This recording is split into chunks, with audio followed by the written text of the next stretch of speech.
सांगण्यापूर्वीच मी तुम्हाला त्यांचा जीवन प्रवास हा थोडक्यात सांगितला। म्हणजे अक्षरशः एका आश्रमशाळेचा विद्यार्थी हा स्वतःच्या कष्टावर किती मोठ्या पदाला पोहोचू शकतो याचं अतिशय चांगलं सगळ्यांना प्रेरणादायी असं उदाहरण म्हणजे डॉक्टर योगेश भरसाट। मला आठवतं त्यांची आईवडील जेव्हा आपल्या क्लासमध्ये ॲडमिशन घ्यायला आले तेव्हा अक्षरशः अंगठे बहादर अशी अवस्था आणि कुठलीही अनुकूल परिस्थिती नसताना अतिशय ग्रामीण भागातून तिथे शिक्षण पोहोचलं नाहीये अशा ठिकाणाहून त्यांनी प्रवास सुरू केला।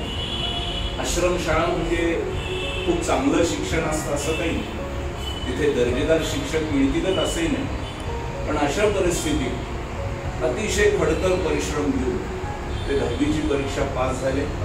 त्यावेळेसच त्यांनी निर्णय घेतला की आपल्याला काहीतरी वेगळं करायचं आणि मग ते 10वीला त्यांनी यशवंत क्लासला ॲडमिशन घेतली। 10वी चांगल्या मार्काने पास झाल्यानंतर केटीचंद कॉलेज, ज्या कॉलेजला तुम्ही आहात त्या कॉलेजला त्यांनी प्रवेश घेतला आणि 11वी 12वी हे 2 वर्ष आपल्या क्लासमध्ये अतिशय मनपूर्वक त्यांनी अभ्यास केला। कधी कधी तर मला आठवते त्यांच्या पायात चप्पल सुद्धा नसायची। अशा अवस्थेमध्ये त्यांनी आपलं लक्ष, एक गोल, एक मिशन हे ठरवलं आणि आज ते अतिशय चांगल्या IAS इंडियन ॲडमिनिस्ट्रेटिव्ह सर्व्हिस ज्याचा निकाल अक्षरशः पॉईंटमध्ये लागतो, जे 10 लाख विद्यार्थी अपीअर झाले तर हार्डली 1000च्या आत विद्यार्थी हे त्याच्यामध्ये सिलेक्शन होत असतात। अशा परीक्षेमध्ये एकदा नाही, दोनदा नाही, तब्बल 4 वेळेला अतिशय चांगल्या रँकमध्ये त्यांनी ती परीक्षा यशस्वी केली आणि एवढं असूनही त्यांच्यातला साधेपणा हा सगळ्यात महत्त्वाचा।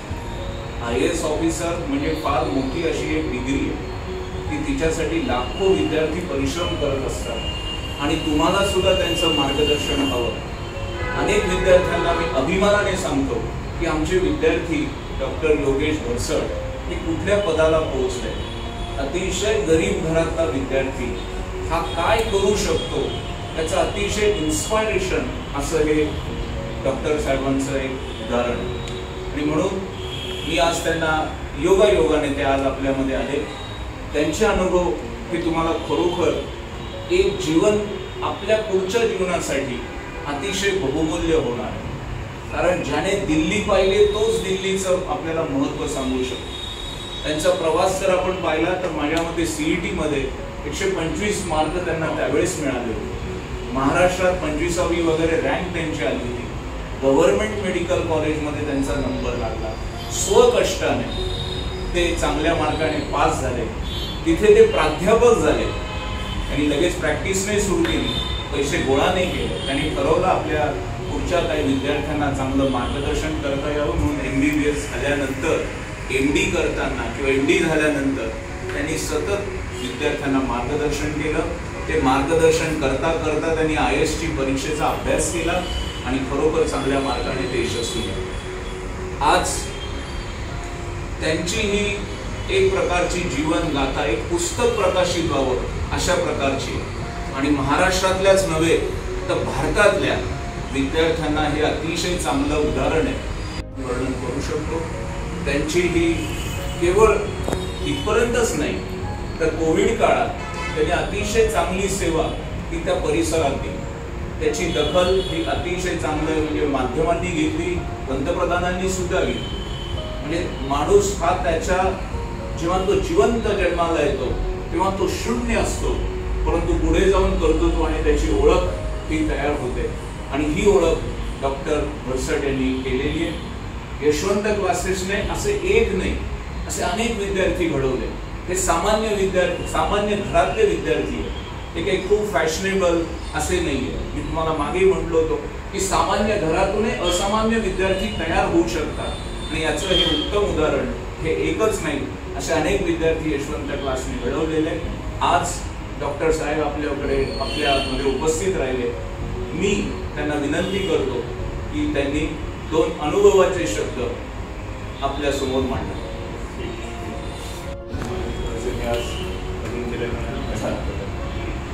तर सर्वप्रथम तुम्ही सरांना नमस्कार करतो आणि सरांनी माझं पूर्ण जे अकॅडमिक करिअर आहे आणि तुमचं जे IAS करिअर ते थोडक्यात सांगितलं आणि मी पण खूप जास्त खोलात जाणार नाही. पण 25 वर्षानंतर पुन्हा सरांशी भेटताना मला खूप आनंद होतो. मला वाटते 1999 ते 2002 11वी आणि 12वी होतं. आणि मी जेव्हा आश्रम शाळेतून जेव्हा इकडे आलो तेव्हा सगळ्यात पहिले तर मला सायन्स घ्यावं की नाही याची भीती होती. त्यासाठी मी KTHM कॉलेजला जेव्हा फॉर्म भरायला रांगेत होतो तर सुरुवातीला मी सायन्स फॉर्ममध्ये भरलं होतं. जेव्हा मी फॉर्म सबमिट करत होतो त्यावेळेस मला भीती वाटली की कदाचित जे सायन्स आहे मला असं वाटत होतं की हिंदीमध्ये किंवा मराठीमध्ये असेल सायन्सची पुस्तकं आहे. म्हणून मला जेव्हा फॉर्मला कारण खूप जास्त रांग होती आणि म्हणून मी बाहेर येऊन बसलो KTHMच्या एक गार्डनमध्ये. तेव्हा मी एका मुलाकडे विचारलं की सायन्सची पुस्तकं दाखव. मी जेव्हा बघितलं बायोलॉजी, फिजिक्स आणि केमिस्ट्री ते सगळं इंग्लिशमध्ये होतं कारण गावाकडून आलो होतो. त्यामुळे जाऊन मी फॉर्ममध्ये पुन्हा ते जे सायन्स होतं त्याला आर्ट्स केलं. म्हणजे कॉन्फिडन्स नव्हता पण कुठे ना कुठे एक विल पॉवर होती की करूया. तर माझे जे प्राचार्य होते, हेडमास्टर होते, त्यांनी सांगितलं होतं की जेव्हा फॉर्म भरायला जाशील तेव्हा सायन्सच घे, तुला किती भीती वाटते तरी सायन्सच घे. तर मी जेव्हा फॉर्म सबमिट करायला गेलो तेव्हा न राहता मला असं वाटलं की टीचर्सनी मला सांगितलं याचा असं काहीतरी त्यांचे अनुभवाचे बोल आहेत म्हणून मी सायन्स घेतलं. आणि मित्रांनो त्यानंतर सायन्स मला इंग्लिशची एवढी भीती वाटत होती पण मी 11वी सायन्स नंतर तर MD डॉक्टर झाल्यापर्यंत मी कुठलीही परीक्षा इंग्लिश मीडियम व्यतिरिक्त कुठल्याही मीडियममध्ये दिली म्हणजे ही केवळ एक भीती होती. पण मला सगळ्यात जास्त जो मदतीचा आधार दिला यशवंत क्लासेसनी कारण मी हॉस्टेलला राहायचो आदिवासी विकासच्या हॉस्टेलला राहायचो आणि त्यावेळेस PCMB माझा ग्रुप होता, फिजिक्स, केमिस्ट्री, बायोलॉजी आणि मॅथ्स. आणि मला सगळ्यात अवघड फिजिक्स, केमिस्ट्री आणि मॅथ्स जायचं कारण बायोलॉजी लहानपणापासून मला वाटायचं डॉक्टर होण्यासाठी. त्यामुळे बायोलॉजी तसं मला सोपं वाटायचं आणि आपल्याला सगळ्यांना पण वाटतं कारण बायोलॉजी समजायला सोपं असतं. ह्युमन बॉडीज किंवा याच्या निगडीत पण त्याच्यामध्ये असं चॅप्टर त्यामुळे सोपं वाटतं. तर मी जेव्हा यशवंत क्लासेसला आईवडिलांबरोबर आलो होतो कारण मला त्यावेळेस एकच परवडेबल क्लास वाटत होता यशवंत क्लास. त्यांची फी कमी होती माझ्यासाठी तेव्हा फी महत्त्वाची होती. मला माहीत नव्हती पैकी किंवा बाकी गोष्टी. मी यशवंत क्लासला आईवडिलांसोबतच शिकलो आणि आईवडिलांनी मला प्रॉमिस केलं की त्या क्लासेसला म्हणजे भरणे इतके जे आहे पैसे आहेत आपल्याकडे आणि मी तुम्हाला प्रॉमिस करतो की मला जे भालचंद्र सरांनी जे शिकवलं विशेषकर फिजिक्स आणि केमिस्ट्री त्यांच्याबद्दल बोलेन की त्यांचं जे स्माईल आहे लोक पुस्तकात जे अपेक्षित आहे ते तर सगळेच शिकवतात पण पुस्तकाच्या बाहेर पण एक पर्सनॅलिटी असते तुम्ही शिकवताना ती खरंच तुम्ही कॅरी करतात. स्मित हास्य आणि मध्ये मध्ये जोक पण मारतात आणि एक चांगलं वातावरण निर्मिती करतात. त्यामुळे आम्हाला सगळ्यात जास्त आनंद व्हायचा भालचंद्र सरांच्या क्लासेस. आणि मला लहानपणापासून पण अशीच अभ्यास करायची सवय होती कारण मी आश्रम शाळेत होतो तेव्हा जसं घरी होमवर्क घेतात मुलांसाठी आई वडील तसे काहीच सुविधा नव्हती. मी हॉस्टेलला राहायचो, पहिलीपासून हॉस्टेलला राहायचो त्यामुळे स्वतःचा अभ्यास स्वतःच करायचा. त्यामुळे मला अशा पद्धतीने जी टीचिंग मेथडॉलॉजी होती ती फार आवडली होती सरांची. आणि मला वाटतं त्यामुळेच मला फिजिक्सला 100 पैकी 93 मार्क्स मिळाले होते आणि केमिस्ट्रीला 97 मिळाले होते. आणि बायोलॉजी जरी माझा क्लास नव्हता तरी मी नोट्स वगैरे रेफर करायचो मला 99 मिळाले. पण माझा मॅथ्सचा क्लास नव्हता. मॅथ्सला पैसे भरण्यासाठी म्हणजे क्लाससाठी पैसे नव्हते तेव्हा इथे साळुंकी क्लासेस असायचा त्याच्यामध्ये मला 77 मार्क्स मिळाले होते. तेव्हा त्यातले माझे 20-25 मार्क्स गेले आणि मॅथ्सला आउट ऑफ 100 मिळणारे बरेच होते आणि इंग्लिशला मला फक्त 56 मार्क्स होते इंग्लिशची भीती.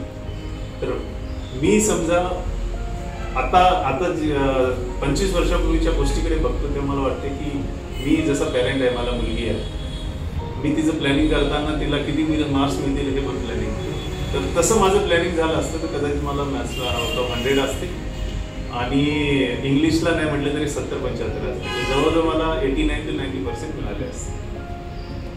पण त्या मार्क्सला तुम्हाला 90% मिळाले तर बोर्डात आला असतो पण बोर्डात आले म्हणजेच तुम्हाला यश मिळालं असेल. माझ्याकडे लहानपणापासून काही जे प्रिन्सिपल्स होते ते माझ्यासोबत होते. जसं माणसाकडे काय असावं लागते, असीम म्हणजे खूप प्रचंड इच्छाशक्ती असली पाहिजे, विल पॉवर.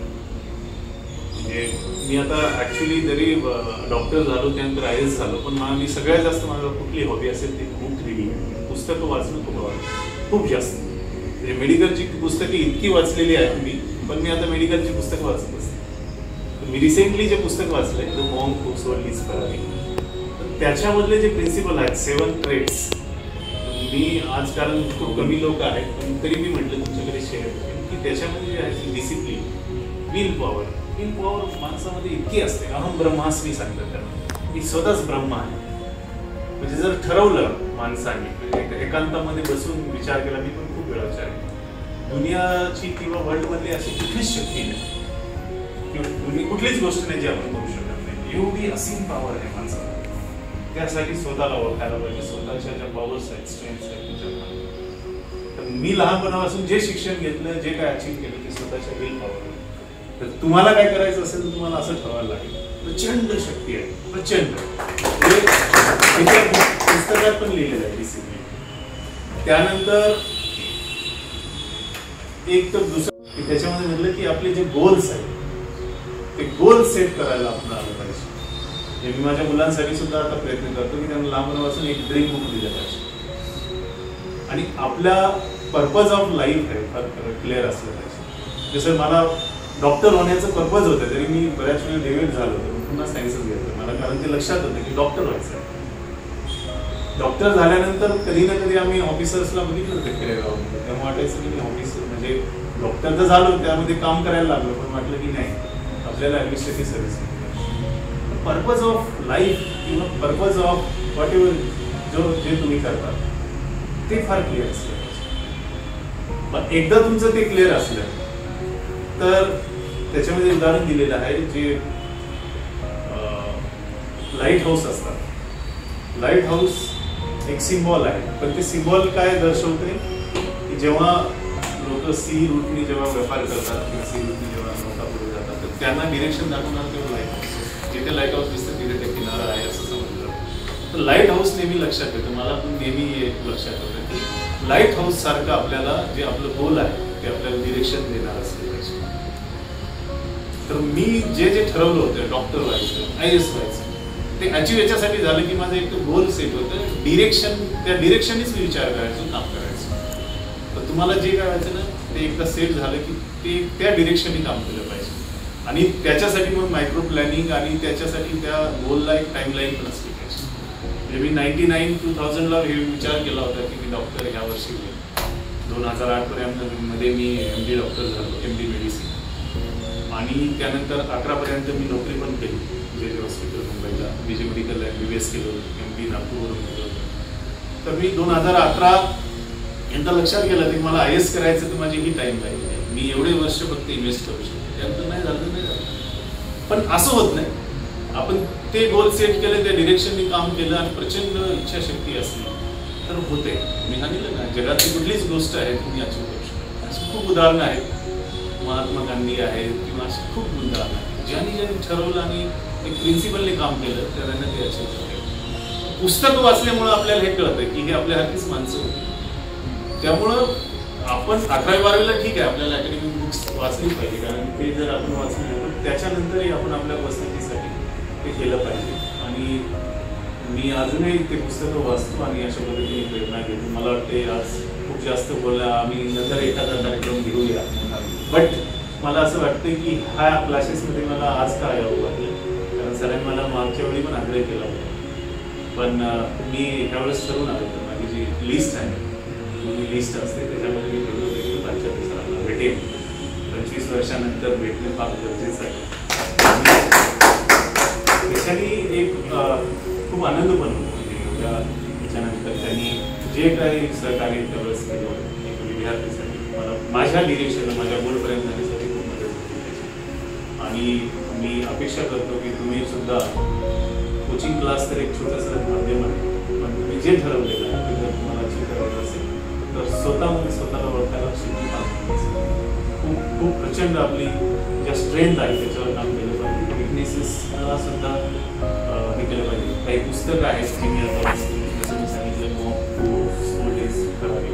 अटॉमिक हॅबिट्स नावाचे एक छोटंसं पुस्तक आहे की आपले हॅबिट्स इम्प्रूव्ह करायचे असतील छोट्या छोट्या गोष्टीवर काम केलं पाहिजे. आणि ती जी हॅबिट्स असते पहिले तर आपले थॉट्स जे आहेत थॉट्सवर आपण म्हणजे त्या पद्धतीचे थॉट्स आला पाहिजे. जसं मी सांगितले की गोलच्या ओरिएंटेड थॉट्स आले की हॅबिट्स काही नाही.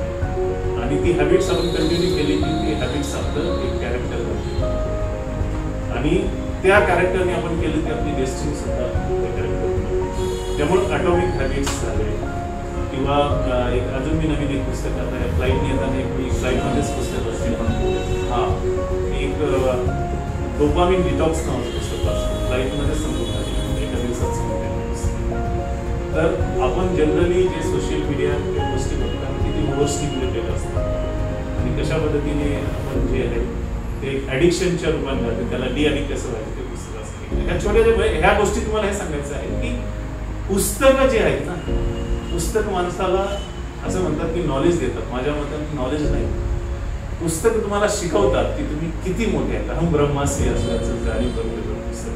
तेव्हा माणूस स्वतःला बघायला आणि मला वाटते मला सुद्धा जो फायदा झालेला आहे पुस्तकातून तेच की स्वतःला ओळखायला शिकलो आणि त्यातून काम केलं आणि त्यामुळे जे काही यश मिळालं मला वाटतं ते पुस्तकाच्या रूपाने आणि आपले जे गुरु वगैरे असतात जे सांगतात त्याच्या अनुभवाची आपल्याला मदत पाहिजे. मी पुन्हा एकदा यशवंत क्लासेसला धन्यवाद देतो.